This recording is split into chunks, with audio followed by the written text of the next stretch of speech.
Throughout the long arc of human history, civilizations have risen and fallen like waves against a shore. Some declines were slow, gradual, and predictable. Others ended in fire and conquest, their ruins testifying to the violence of their collapse. Yet among the most haunting mysteries of the ancient world lies the question of the Maya, one of the most advanced, creative, and brilliant civilizations of the Americas, and perhaps of the world. For centuries, they thrived. They built sprawling cities of stone, developed sophisticated mathematics, astronomy, and writing, and engineered some of the most extraordinary architecture ever constructed, without metal tools or beasts of burden. And then, in what appears to be a sudden and baffling twist, much of it was abandoned. The towering pyramids, the bustling markets, the royal courts, and the centers of learning, many were left to the jungle, swallowed by time and vegetation. This event has often been called the Great Mayan Collapse. But here's the question that has fascinated historians, archaeologists, and ordinary people alike. How did one of the most brilliant civilizations of the pre-Columbian world simply vanish? The very phrasing of the mystery, disappearance, is itself misleading. The Maya people never truly vanished. Millions of their descendants still live today in Mexico, Guatemala, Belize, Honduras, and El Salvador. They still speak Mayan languages, still carry traditions rooted in their ancestors' world, and still remember the stories of their forebears. Yet the cities, the dynasties, the great centers of culture that flourished for centuries, these did collapse. And it is this collapse that intrigues us. The story of the Maya is not a simple tale of conquest or destruction. It is not a single event, but a long, complex, and multifaceted process. For more than 100 years, scholars have debated it. Did droughts devastate the land and starve the people? Did warfare among rival city-states bring endless chaos? Did overpopulation strip the forests and drain the soil? Or did internal politics, kings obsessed with war, monuments, and glory, ultimately sabotage their own society? What we have discovered in recent decades is that the collapse of the Maya was not one story, but many. It was the combination of environmental stress, political rivalry, social upheaval, and shifting trade networks that slowly eroded the foundations of their civilization. And yet, even as the so-called classic period came to a dramatic end around the 9th century CE, the Maya did not simply disappear. They adapted, migrated, and re-emerged in new forms. The collapse was not the end of their story, but a transformation. In this documentary, we will unravel the true history of the Maya's decline. We will look at the grandeur of their cities and ask how such centers could fail. We will explore the environmental challenges that pushed their society to the brink. We will see how constant warfare between rival city-states weakened them from within. We will examine the evidence of famine, rebellion, and changing religion. And we will look beyond collapse to understand how the Maya endured, transforming into the people who would later meet the Spanish in the 16th century. This is not simply a story of disappearance. It is a story of resilience, complexity, and survival. By the end, you will see that the so-called mystery of the Maya's disappearance is not an unsolvable riddle, but a profound lesson in the fragility of civilization, the interconnectedness of environment and politics, and the enduring strength of culture. Because in truth, the Maya never really disappeared. They live on in their descendants, their traditions, and the stone cities that still rise from the jungle canopy as monuments to both human brilliance and human vulnerability. So join us as we travel back more than 1,000 years to the golden age of the Maya and uncover the story of how one of the world's greatest civilizations faced its greatest challenge. To understand how the Maya collapsed, we must first understand how they rose. For no civilization can fall without first climbing to great heights. The story of the Maya is a story of transformation, from small farming villages scattered across the jungles of Mesoamerica into a constellation of powerful kingdoms that dominated the region for centuries. Their rise was not sudden, nor was it accidental. It was the result of ingenuity, adaptation, and the creation of one of the most intricate social and political systems of the ancient world. The Maya heartland stretched across what is today southern Mexico, Guatemala, Belize, Honduras, and El Salvador. This was not an easy place to build a civilization. The Yucatan Peninsula was covered in thick forests and dotted with limestone bedrock, making agriculture a challenge. The southern lowlands, around modern Guatemala, were hot, humid, and home to seasonal droughts. Yet it was precisely in these difficult environments that the Maya flourished, developing farming techniques that allowed them to support growing populations. As early as 2000 BCE, the ancestors of the Maya began cultivating maize, beans, squash, and chili peppers, staple crops that formed the backbone of their diet. Over time, they invented new methods of agriculture, raised fields in swampy areas, terraced hillsides to capture rainfall, and sophisticated irrigation channels to control water flow. These innovations meant that the Maya could not only survive, but also produce surplus food. And with surplus food came the possibility of specialization. Some people could farm, while others could become builders, priests, artisans, or rulers. By around 1000 BCE, small villages had grown into towns, and by 500 BCE, we see the rise of ceremonial centers, places where religious rituals, political gatherings, and trade took place. These early centers, like Nakbe and El Mirador in northern Guatemala, already displayed features that would later define Maya civilization: massive platforms, pyramids, and plazas designed for gatherings of thousands. The Maya were not merely copying their neighbors. They were forging their own unique path.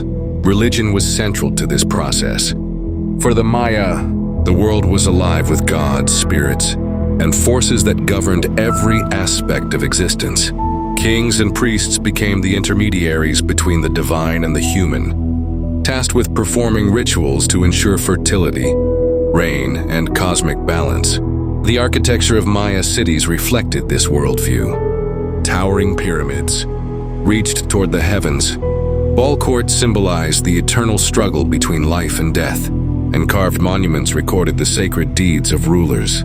By the beginning of the Classic period, around 250 CE, Maya civilization had fully blossomed. Great cities such as Tikal, Calakmul, Palenque, Copan, and Caracol emerged, each ruled by powerful dynasties. These cities were not united under a single empire, but existed as rival kingdoms, constantly forming alliances, waging wars, and competing for prestige. The landscape of the Maya world was like a chessboard of competing city-states, each vying for supremacy. The rulers of these cities were not mere political leaders. They were considered semi-divine figures whose bloodline connected them to the gods.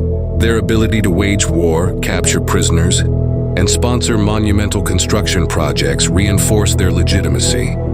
The Maya carved intricate stelae, stone monuments, to commemorate their kings' victories and divine ancestry. Every war, every alliance, every royal marriage was recorded as part of the cosmic order. But the Maya were more than warriors and kings. They were also scientists, artists, and mathematicians. They developed one of the most sophisticated writing systems in the ancient world, a complex combination of hieroglyphs that could record history, myths, and royal genealogies. They invented the concept of zero in mathematics independently, something only a handful of civilizations in history achieved. Their calendar system, which combined solar and ritual cycles, allowed them to track celestial events with astonishing accuracy. Astronomy, in particular, played a vital role in Maya life.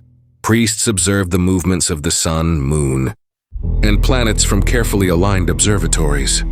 They could predict eclipses and track Venus with precision. These observations were not merely scientific, they were deeply religious.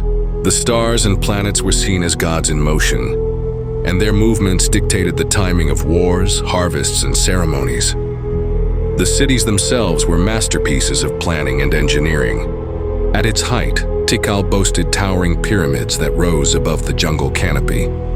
Visible for miles, Palenque featured intricately decorated palaces and temples covered in stucco carvings. Copan became known for its elaborate sculptures and stairways, filled with hieroglyphs, These cities were not just political centers, but hubs of culture, art and learning. Trade connected them all. From the highlands of Guatemala came obsidian, the volcanic glass used for tools and weapons. From the lowlands came cacao, used to make chocolate drinks prized by the elite. Jade feathers, salt, honey, and textiles flowed through vast networks that tied the Maya to distant regions. Canoes plied the rivers and coasts, while merchants traveled through dense forests carrying goods on their backs. By 600 CE, the Maya world was at its zenith. Populations soared, cities flourished, and art and science reached new heights. The landscape was dotted with dozens of great centers, each with tens of thousands of inhabitants. Some scholars estimate that the total Maya population may have reached as high as 10 million people. Yet beneath the splendor of this golden age, cracks were forming. The very systems that allowed the Maya to rise, intensive agriculture, dynastic competition, and monumental construction, also made them vulnerable. The forests were being cleared at a rapid pace to make way for fields and to provide wood for lime plaster, which was used in construction. As populations grew, the pressure on food supplies intensified, and as kings sought to outshine their rivals with ever grander monuments and constant warfare, the strain on society deepened. The rise of the Maya was a triumph of human creativity and resilience in the face of challenging environments, but it also set the stage for their eventual challenges. The seeds of collapse were already being sown in the very heart of their success. In the next chapter, we will look more closely at the political structure of the Maya world, the rivalries, the wars, and the ambitions of kings that both fueled their golden age and hastened their decline. The world of the Maya was not a unified empire under a single ruler. Instead, it was a patchwork of competing city-states, each with its own royal family, nobility, priesthood, and subjects. To truly understand how the Maya civilization flourished and eventually collapsed, we must first dive into this intricate web of politics, power, and rivalry. Unlike the centralized empire of the Aztecs to the west or the Incas far to the south, the Maya organized themselves into kingdoms, each centered around a grand city. These kingdoms ranged in size from small towns controlling a handful of villages to major powers like Tikal or Calakmul, which could dominate vast regions. Each city-state was an independent political entity, bound together by alliances, wars, marriages, and trade. At the heart of Maya politics stood the Ajah, the king. The Ajah was not only a political leader, but also a spiritual figure, believed to be chosen by the gods themselves. His role was to maintain cosmic balance, to ensure that rain fell, crops grew, and the people prospered. He did this through rituals, sacrifices, and bloodletting ceremonies in which he would pierce his tongue or skin, offering his own blood to the gods. This personal connection to the divine gave the king both immense power and immense responsibility. Royal women, too, played a crucial role. Maya queens were far from silent figures. They were diplomats, priestesses, and sometimes even rulers in their own right. For example, Lady Six Sky of Naranjo led military campaigns and revitalized her city after years of decline. In Copan, Lady Cable was revered as a supreme warlord, wielding power on the battlefield alongside her husband. Marriages between royal families were more than personal unions. They were political strategies, binding rival dynasties into fragile alliances. But while the Maya kings and queens claimed divine sanction, their power was constantly contested. Rivalries between city-states shaped much of Maya history. Tikal, one of the largest and most influential cities, often clashed with Calakmul, its great rival to the north. These two superpowers formed alliances with smaller kingdoms, creating what some historians call a Cold War of the ancient world. When they fought directly, the battles were not only bloody, but also symbolic, struggles for prestige and legitimacy. The Maya concept of warfare was deeply intertwined with their worldview. Wars were fought not merely for territory or resources, but for captives. Capturing a rival king, noble, or warrior was the ultimate prize. These captives were often sacrificed in elaborate ceremonies, their deaths reinforcing the victors' connection to the gods and demonstrating the power of the victorious dynasty. Stone carvings and murals proudly displayed bound prisoners, often shown kneeling before their conquerors. In this way, war was both a political and a religious act. However, constant warfare also drained resources and destabilized the region. Armies had to be fed, monuments had to be built to commemorate victories, and rivalries often led to cycles of revenge that spanned generations. While these struggles brought short-term glory to kings, they also fractured the Maya world, preventing the rise of long-term unity. To govern their kingdoms, Maya rulers relied on a hierarchy of nobles and administrators. Beneath the king and queen stood the Sajalob, or lords, who often acted as military commanders, regional governors, or diplomats. Below them were scribes and priests, responsible for recording events, conducting rituals, and interpreting the will of the gods. These elites lived in palaces near the city center, surrounded by the towering pyramids and ceremonial plazas. Commoners formed the backbone of society. Farmers, artisans, and laborers supported the elite through tribute, food production, and construction work. They lived in modest homes outside the city centers, but their contributions were vital. Without their labor, the grand temples and palaces would never have risen. And without their farming, the elite would have had no food to sustain their lavish lifestyles. One of the most fascinating aspects of Maya politics was how deeply it was tied to the cosmic order. The king's legitimacy came not only from his military victories, but also from his ability to interpret and align with the movements of the heavens. Wars were often timed to coincide with significant celestial events, such as solar eclipses or the rising of Venus. These were seen as divine signals that victory or defeat was ordained by the gods. This intertwining of politics, religion, and astronomy is perhaps best seen in the way Maya rulers inscribed their histories. Hieroglyphic texts carved into stone. Monuments tell us of kings proclaiming their victories, their divine ancestry, and their participation in cosmic rituals. Every battle, every alliance, and every sacrifice was framed not as mere politics, but as a fulfillment of cosmic destiny.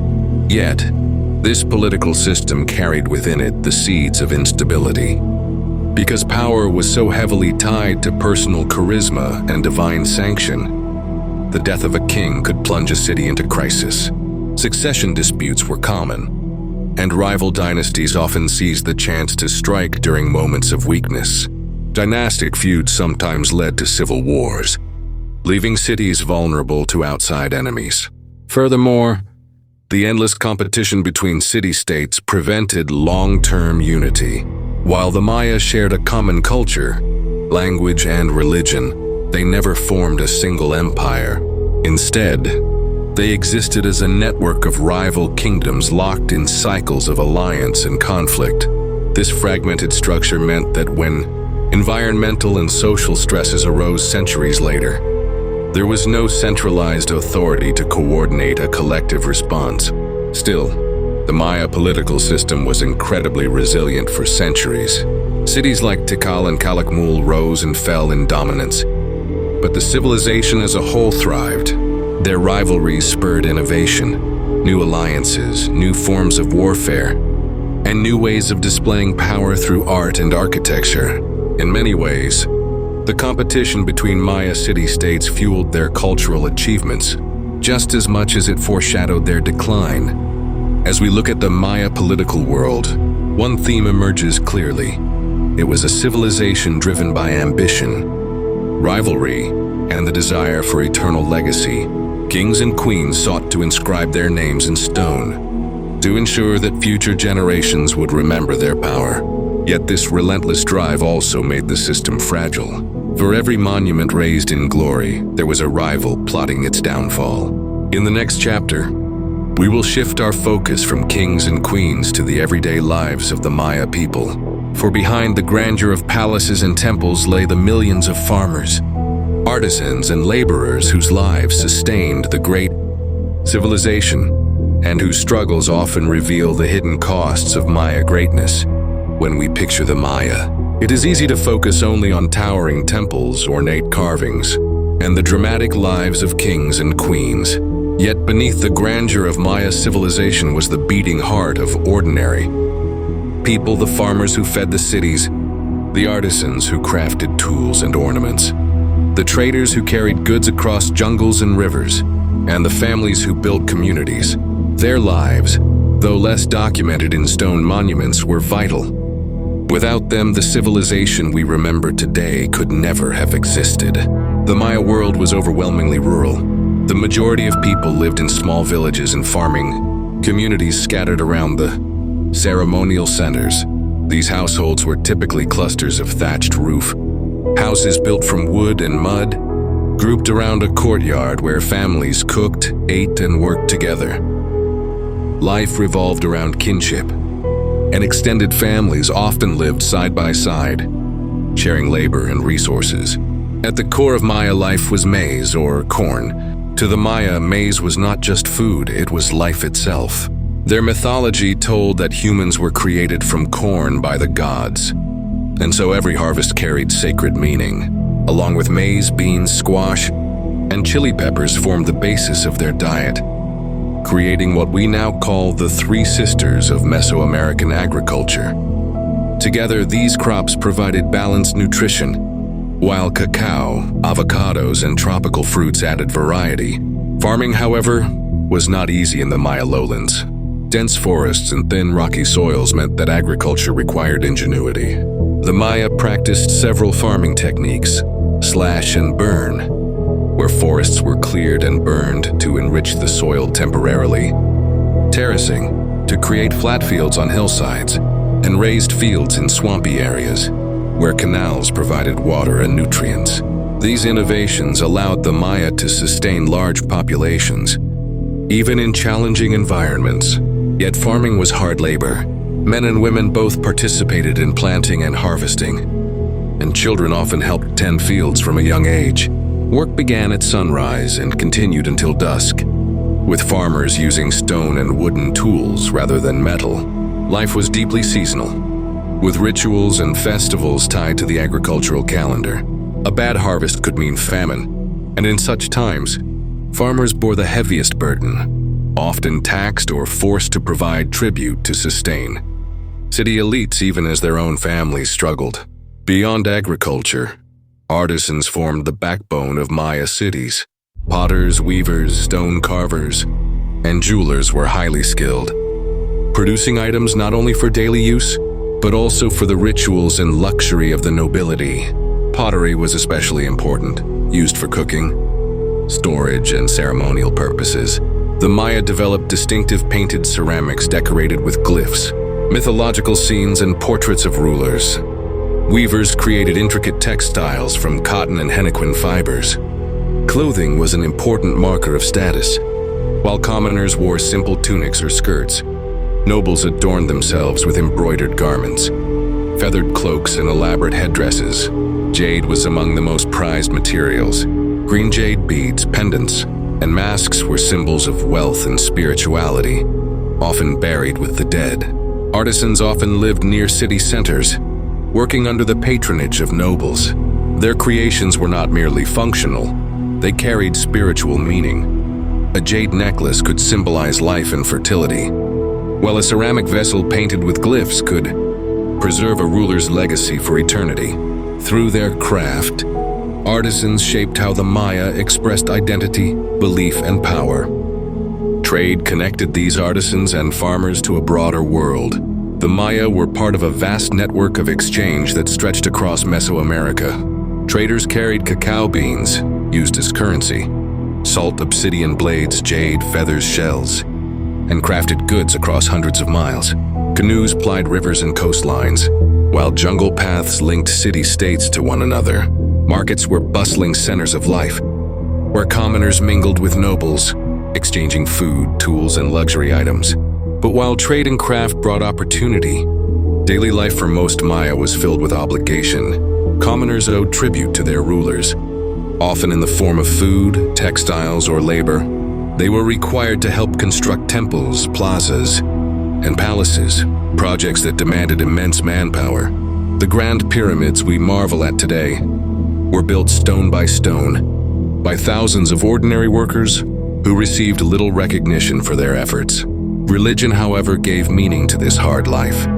Every household maintained small altars for offerings to the gods. Families prayed for rain, fertility, and health, often leaving food, incense, or blood offerings. Ritual was not confined to temples. It was part of daily existence. The Maya believed the gods were ever present, requiring constant devotion. In this sense, even the humblest farmer or artisan played a role in maintaining the balance of the cosmos. Children grew up immersed in this world of work and ritual. Boys learned farming, hunting, or craft skills from their fathers, while girls learned weaving, cooking, and household duties from their mothers. Education for commoners was informal, but practical knowledge was passed down carefully through generations. Among the elite, however, scribes and nobles received formal training in writing, astronomy, and mathematics, widening the gap between classes. Despite these differences, festivals and ball games united communities. The Mesoamerican ball game, played with a rubber ball on stone courts, was not just sport, it was a sacred ritual symbolizing the struggle between life and death, light and darkness. Commoners and nobles alike attended games, cheering as players used their hips, elbows, and knees to keep the heavy ball in play. Sometimes, the game had deadly stakes. Captives or even players could be sacrificed afterward to honor the gods. What emerges from all this is a portrait of a society that was both communal and hierarchical. For the majority of Maya people, life was defined by subsistence farming, craft production, and religious devotion. They lived with limited luxuries, yet their labor sustained the dazzling achievements of their civilization. But this system was precarious. Farmers carried the weight of feeding growing populations, even as climate pressures and warfare strained resources. Artisans produced beautiful works, yet their lives were tied to the fortunes of the elite who patronized them. Traders moved goods across vast distances, but these same routes could spread instability and competition. The fate of the common Maya was inseparable from the rise and fall of their rulers. When kings prospered, the burden on commoners often grew heavier. More tribute, more labor, more sacrifices. And when environmental challenges struck, it was the farmers who suffered first. As we move forward, it becomes clear that the story of the Maya cannot be told only through kings and monuments. It must also be told through the lives of the millions of ordinary men, women, and children who tilled the fields, built the cities, and kept the spiritual and social fabric of their civilization intact. In the next chapter, we will explore how religion and cosmology guided every aspect of Maya life, from the timing of wars and harvests to the way they imagined the afterlife. For the Maya, the universe was alive with gods and spirits, and understanding their worldview is key to understanding both their greatness and their eventual decline. To understand the Maya, one must first understand their cosmos. To the Maya, the universe was not a random collection of stars and elements, but a living system where gods, spirits, and ancestors continuously influenced the natural and human worlds. Religion was not separate from daily life. It was the very framework that shaped politics, farming, warfare, and family. Every seed planted, every battle fought, every building constructed was guided by spiritual principles. The Maya universe was imagined as a three-tiered structure: the heavens above, the earthly plane where humans lived, and the underworld known as Xibalba. These realms were interconnected, and the balance among them had to be constantly maintained through ritual, sacrifice, and devotion. The Maya believed that if humans failed to uphold their duties to the gods, cosmic chaos would erupt. bringing famine, war, disaster. At the center of this cosmic vision was the world tree, often depicted as a ceiba tree. Its roots extended deep into the underworld. Its trunk stood in the human world, and its branches stretched into the heavens. It symbolized the axis mundi, the connection between realms, allowing gods, spirits, and shamans to travel between dimensions. The image of this sacred tree appears in Maya art, architecture, and mythology, reinforcing its role as the bridge that held the cosmos together. The Maya pantheon was vast, with gods representing nearly every aspect of life and nature. The maize god was among the most important, as maize was both food and sacred substance. His death and rebirth mirrored the cycle of planting and harvest, reflecting humanity's dependence on the land. The rain god, Chak, was equally vital, especially in the dry lowlands where survival depended on timely rainfall. His presence was called upon in elaborate rituals, often involving bloodletting and offerings to ensure fertility and life. Other powerful deities included Itzamna, the creator god and lord of the heavens, associated with wisdom, writing, and time; Ixchel, goddess of the moon, fertility, and childbirth; and the fearsome gods of Xibalba, who represented disease, death, and misfortune. Unlike the benevolent gods of some traditions, Maya deities were ambivalent, capable of granting life, but also unleashing destruction if not properly appeased. This worldview was deeply tied to time. For the Maya, time was not linear but cyclical. They believed in repeating cosmic cycles of creation and destruction, where worlds had been made and destroyed before, and where humanity's role was to maintain balance until the cycle ended again. This philosophy is reflected in their calendar systems, some of the most advanced in the ancient world. The Maya used multiple calendars simultaneously. The Hab, a 365-day solar calendar, tracked agricultural cycles. The Tzolk'in, a 260-day sacred calendar, was used for rituals and divination. Together, they formed the calendar round, a cycle of 52 years. Beyond this, the long count calendar recorded vast spans of time, stretching thousands of years into the past and future, grounding human history within cosmic cycles. Priests and astronomers held immense power, because they alone could interpret these calendars. They determined when to plant crops, when to wage war, and when to conduct sacrifices. The Maya studied the stars, planets, and solar movements with astonishing precision, building observatories that allowed them to track celestial events. For example, the city of Chichen Itza was aligned so that during the equinox, the shadow of a serpent slithered down the steps of the pyramid of Kukulkan, a breathtaking reminder of cosmic order.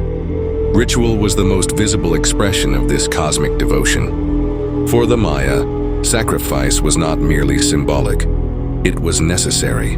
They believed that the gods had sacrificed themselves to create the world, and that humanity must reciprocate to keep the universe in balance.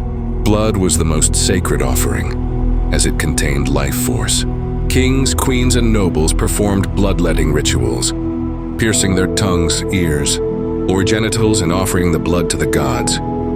Such acts demonstrated their divine role as mediators between the human and spiritual realms. Human sacrifice, though less common, was practiced for the most important rituals, particularly during times of crisis, such as droughts or warfare. Captured warriors were often sacrificed on temple altars or thrown into sacred cenotes, water-filled sinkholes, as offerings to Chek, the rain god. While to modern eyes this may seem brutal, for the Maya it was a sacred duty, an exchange of life to sustain the cosmos. Religious festivals were communal events that brought entire cities together.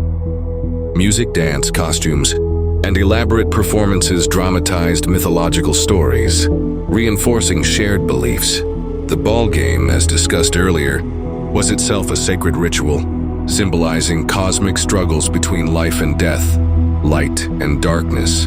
Even ordinary daily activities, planting maize, weaving cloth, cooking food, were performed with prayers and small offerings, blurring the line between the sacred and the mundane. Rulers were at the center of this religious world. Maya kings were not just political leaders, They were divine intermediaries. They claimed descent from gods and ancestors, legitimizing their authority through ritual. Their ability to ensure rain, fertility, and victory in war depended on their skill in performing sacred duties. When kings faltered, when crops failed or enemies triumphed, their legitimacy was questioned, sometimes violently. Thus, religion was both a unifying force and a source of political tension. Interestingly, religion also tied the Maya to their ancestors. Burial practices often placed the dead beneath family houses, ensuring the spirits of ancestors remained close.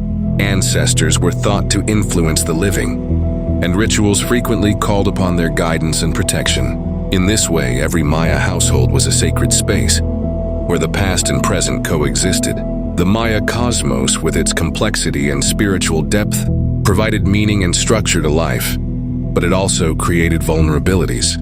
A civilization so dependent on ritual and cosmic balance could be shaken by prolonged droughts, political upheaval, or failures in leadership.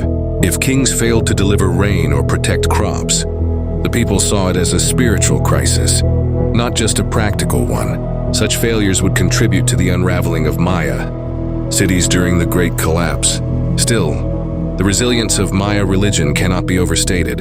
Even after the decline of great cities and the arrival of the Spanish centuries later, Maya cosmology and ritual practices persisted in new forms.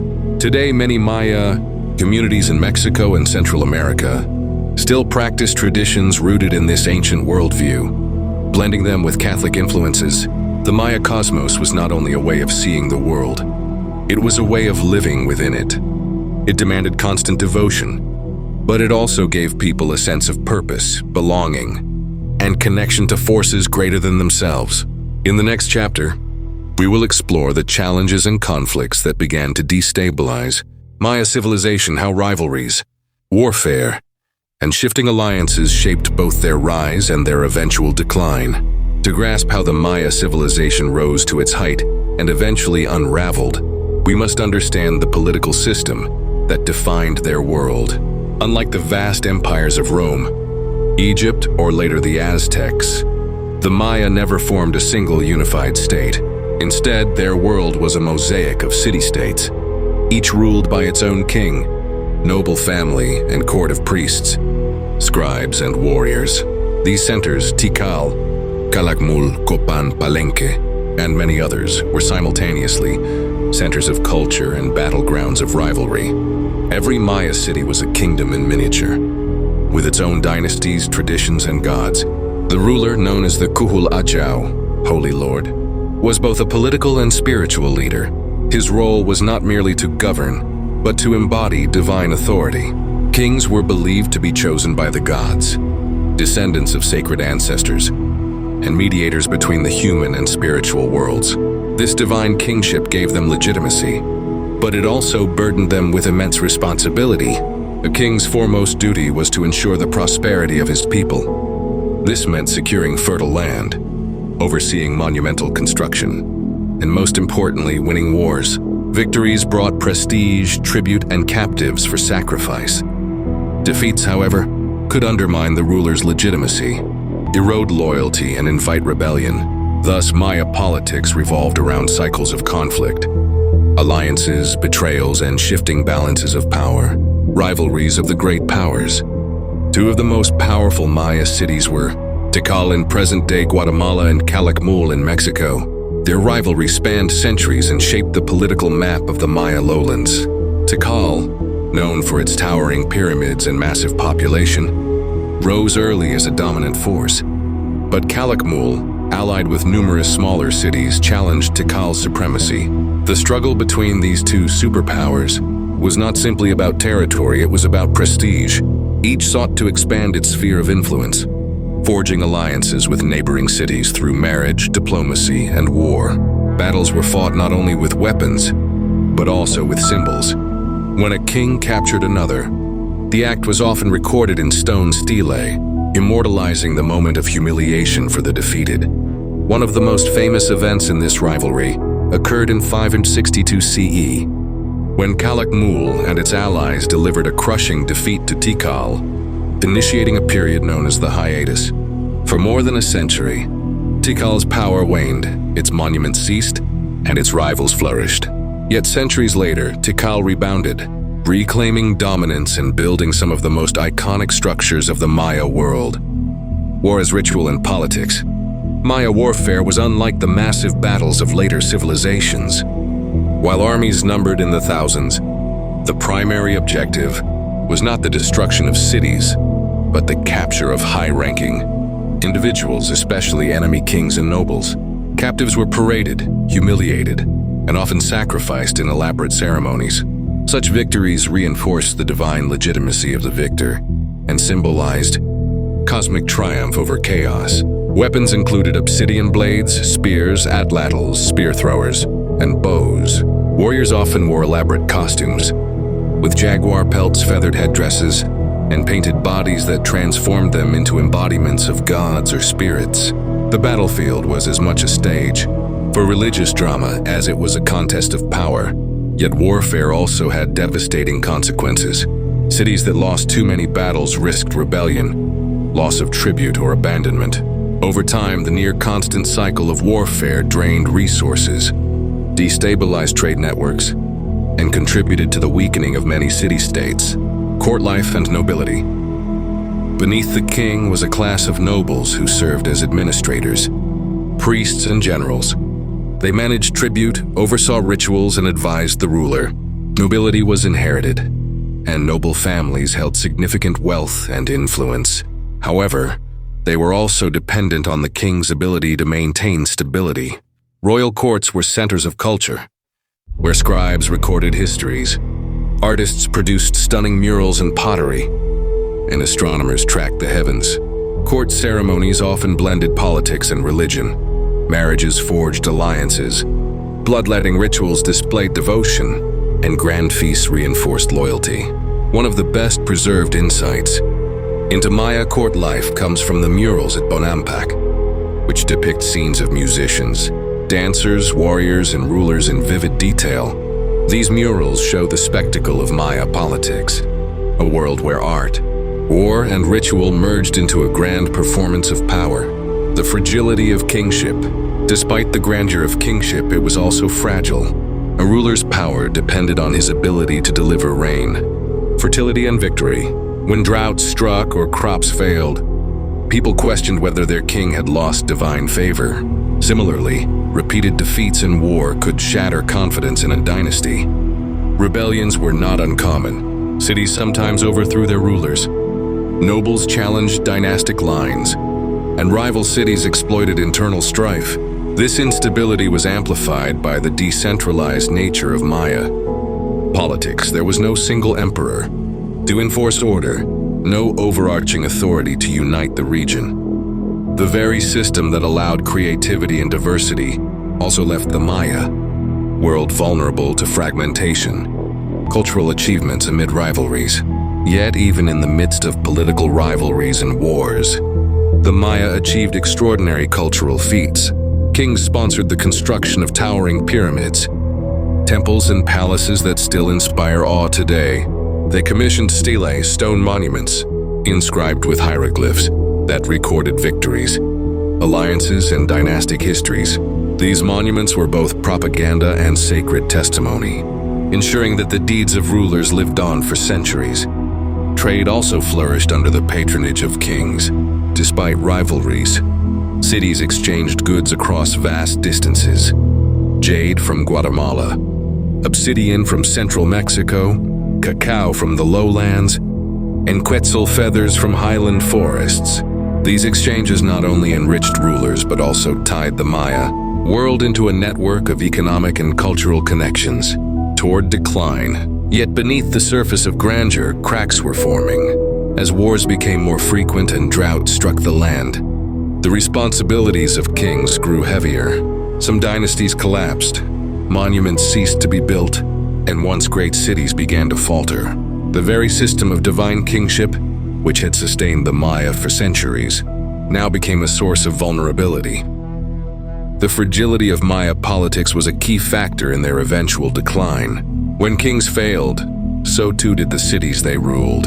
This interconnected web of alliances and rivalries set the stage for what historians call the classic Maya collapse. In the next chapter, we will explore the internal and external pressures, environmental, economic, and social, that combined to unravel the great Maya civilization, leading to one of history's greatest mysteries. The story of the Maya civilization is often told as one of brilliance, followed by sudden disappearance. But the truth is more complex. The Maya didn't vanish overnight, and their descendants live on to this very day. What happened instead was a gradual unraveling of their great cities, a process historians call the classic Maya collapse. Between the 8th and 9th centuries CE, something dramatic occurred.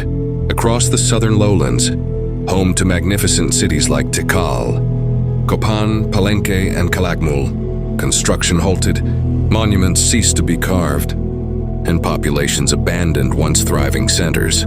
The bustling plazas, where kings once paraded their captives and priests performed sacred rituals, grew silent. Jungle vines crept over pyramids, and the stone cities of the Maya were left to crumble. Why did this happen? The collapse has fascinated scholars for centuries, giving rise to countless theories. Today, historians and archaeologists generally agree that the decline was not caused by one single factor, but by a perfect storm of pressures, environmental, political, social, and economic, that converged to push the Maya world into crisis. Environmental stress, drought, and famine. One of the most significant factors in the collapse was climate change. Studies of lake sediments, cave formations, and other environmental records reveal that the Maya lowlands experienced a series of prolonged droughts during the 8th and 9th centuries. For a civilization heavily dependent on rain-fed agriculture, this was catastrophic. The Maya relied on seasonal rainfall to sustain their crops, particularly maize, the lifeblood of their diet and culture. Without rain, harvests failed, and food shortages became widespread. Compounding this problem was the environmental strain of their own success. Maya cities, with populations in the tens of thousands, placed enormous demands on their land. To feed their people, forests were cleared, soils were overused, and resources were depleted. As droughts struck, already stressed ecosystems collapsed further, leading to famine, malnutrition, and social unrest, overpopulation, and resource strain. By the late Classic period, many Maya cities had reached peak population densities. Tikal, for instance, may have housed more than 100,000 people. Supporting such large populations required complex systems of terraces, canals, and reservoirs. But as populations grew, the margin for error narrowed. A few years of poor harvest could lead to starvation. And when rulers failed to provide food or rain rituals appeared ineffective, faith in divine kingship began to erode. The very foundation of Maya political life crumbled under the weight of hunger and disillusionment. Political instability and endless wars. The Maya political system, based on rival city-states, was both a strength and a weakness. While it fostered creativity and competition, it also led to constant warfare. As droughts and famines spread, competition for resources intensified. Kings, desperate to maintain legitimacy, sought victories in battle to prove their divine favor. Wars became more destructive, alliances fractured, and entire dynasties fell. Archaeological evidence shows increasing fortifications around cities during this period, suggesting that warfare was no longer limited to elite captives, but had become larger. More brutal conflicts. Some cities were outright destroyed, their populations dispersed or enslaved. This cycle of conflict destabilized the entire region, weakening trade networks and shattering the fragile political order. Collapse of trade and economy. The Maya world was connected by a vast trade network, stretching from central Mexico to Honduras. Goods like jade, obsidian, cacao, salt, and feathers flowed through these networks, enriching cities and their rulers. But with wars raging, cities falling, and roads becoming dangerous, trade declined. This economic disruption struck at the heart of Maya prosperity. Kings could no longer reward their nobles or sustain their monumental building projects. Without trade wealth, cities lost both their power and their allure. Social upheaval and revolt. The collapse was not just an elite crisis, it was also a social revolution. Evidence suggests that common people, long burdened by the demands of rulers, may have turned against the system, as kings demanded labor for construction and warfare, while failing to protect against famine. Resentment grew. Archaeologists have found evidence of burned palaces and desecrated monuments, suggesting that in some cases, the people themselves may have revolted, toppling dynasties and abandoning cities. In this way, the collapse may have been as much a bottom-up rejection of divine kingship as it was a top-down failure of leadership, a gradual decline, not a sudden end. It is important to emphasize that the Maya did not vanish overnight. Some cities like Chichen Itza in the Yucatan continued to flourish long after the collapse of the southern lowlands. The Maya adapted, shifting their centers of power to new regions. Even after the classic collapse, Maya culture survived. They continued to write, build, trade, and worship, albeit on a smaller scale. When the Spanish arrived centuries later, they encountered thriving Maya communities, not a vanished people. The mystery of abandonment, yet the abandonment of the great southern lowland cities remains. One of the great mysteries of history. Why did entire populations leave behind their monumental centers? The answer lies in the convergence of factors. Droughts that made agriculture impossible, wars that destabilized society, political failures that shattered trust, and economic collapse that drained wealth. For many, survival meant leaving the grand plazas and seeking sustenance in smaller, more sustainable communities.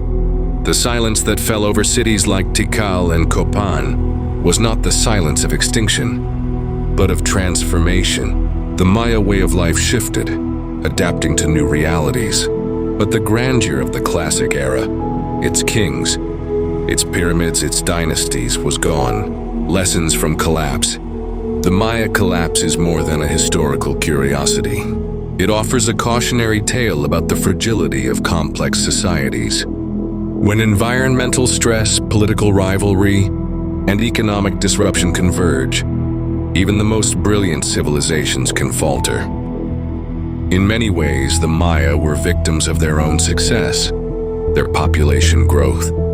Intensive agriculture and reliance on divine kingship made them vulnerable to shocks they could not withstand. Yet at the same time, their resilience is remarkable. Their descendants carried on traditions, languages, and beliefs, proving that while cities may crumble, cultures endure. When most people hear the phrase, the disappearance of the Maya, they imagine an entire civilization, vanishing without a trace, cities swallowed by jungle, languages lost, people gone. But this is a myth. The truth is both more complex and far more inspiring. The Maya did not disappear. Their great cities may have fallen silent, but their people, their culture, and their wisdom survived. To understand the true legacy of the Maya, we must look not only at their ancient ruins, but at the lives of their descendants who carry forward their traditions to this day. The Maya after the collapse. After the classic collapse of the southern lowlands, in the 8th and 9th centuries, Maya populations shifted northward and westward. New centers of power emerged in the Yucatan Peninsula, such as Chichen Itza, Uxmal, and later Mayapan. These cities carried forward many aspects of Maya culture while also blending influences from other Mesoamerican civilizations, such as the Toltecs. Chichen Itza, for example, became a cosmopolitan hub where Maya and non-Maya traditions intermingled. Its famous pyramid, El Castillo, reflects both astronomical knowledge and architectural brilliance. This period, often called the post-classic, shows that while the classic cities had declined, the Maya world continued to evolve. Even into the 15th century, just before the arrival of Europeans, Maya polities like the Itza of Tayasal and the Quiche Kingdom of Kumarkaj remained powerful forces in the region. The Maya story did not end with collapse. It adapted, reshaped, and endured. The encounter with Spain, the arrival of the Spanish in the 16th century, was a turning point. Conquistadors, missionaries, and settlers brought disease, war, and forced conversions, many Maya communities suffered devastating losses, not only in population but also in cultural suppression. Temples were burned, codices destroyed, and sacred knowledge suppressed. Yet the Maya proved resilient. They resisted Spanish conquest for longer than many other civilizations of the Americas. In fact, the last independent Maya city, Noypeten Tayasal, did not fall until 1697, almost 2 centuries after Hernán Cortés first set foot in Mexico. Even under colonial rule, Maya communities preserved much of their identity. While they were forced to outwardly adopt Christianity, they often blended Catholic traditions with their own ancestral beliefs. Festivals, rituals, and agricultural ceremonies continued. Disguised but never destroyed, the survival of Maya language and knowledge. Perhaps the most remarkable survival of all is the persistence of the Maya languages. Today, more than 6 million people across Mexico, Guatemala, Belize, and Honduras speak one of over 30 distinct Maya languages, such as Quiche, Yucatec, Quechua, and Mam. These languages are not relics, they are living, spoken every day in markets, schools, and homes. Through language, the Maya worldview endures, their sense of time, their myths, their agricultural wisdom, and their identity. Equally astonishing is the survival of Maya knowledge systems. Despite Spanish efforts to eradicate them, fragments of ancient astronomy, medicine, and calendrical science persisted in oral traditions. Today, many Maya communities still use traditional calendars, guiding planting seasons and sacred ceremonies by the cycles of the sun and moon. Rediscovery of the ancient Maya. For centuries after the conquest, the ruins of Maya cities lay hidden beneath jungle canopies. Western scholars and explorers only began to seriously study them in the 19th century, when archaeologists uncovered towering pyramids, elaborate glyphs, and intricate art. The world was stunned.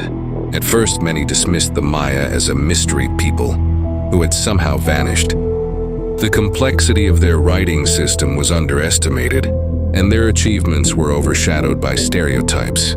It wasn't until the mid-20th century that breakthroughs in deciphering Maya hieroglyphs revealed the truth. The Maya had a fully developed written history, recording wars, dynasties, rituals, and even poetry. What we now understand is that the Maya were not an unknowable mystery. They were historians of themselves, chronicling their triumphs and struggles with remarkable detail.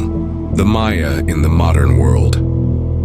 Today, the legacy of the Maya thrives not just in ruins and artifacts, but in living people. In Guatemala, nearly half the population identifies as Maya, keeping alive traditions that stretch back millennia.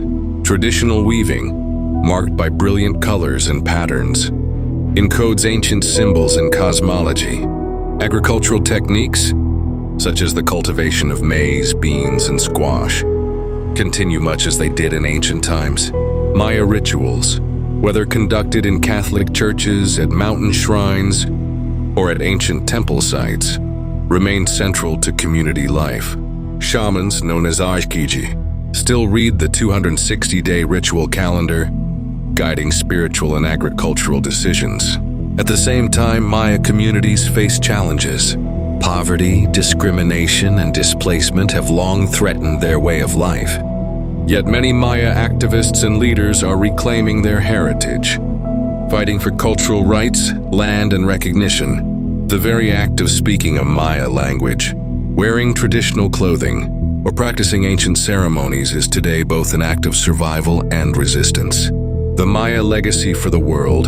The enduring story of the Maya is not just about survival, but also about contribution. The Maya gave the world extraordinary gifts, mathematics that included the concept of zero, calendars of astonishing accuracy, astronomical observations rivaling those of early modern Europe, and a literary tradition carved in stone. But perhaps their greatest legacy is the lesson of resilience. Civilizations may rise and fall, cities may be abandoned, and monuments may crumble, but culture can endure through adaptation and transformation. The Maya people demonstrate that survival is not merely about holding on, to the past. It is about weaving the past into the present and carrying it into the future. A civilization that never disappeared. The phrase, the disappearance of the Maya, has long been misleading. It suggests finality, an end. But as we have seen, the Maya did not vanish. Their classic cities collapsed, yes, but their spirit endured through migration, adaptation, resistance, and reinvention. Today, as modern descendants light ceremonial fires, plant maize in sacred fields, or speak the same languages their ancestors once used to carve inscriptions into stone, the truth is undeniable. The Maya are not a lost civilization. They are a living one. The story of the Maya is not a mystery of disappearance. It is a story of transformation, resilience, and continuity.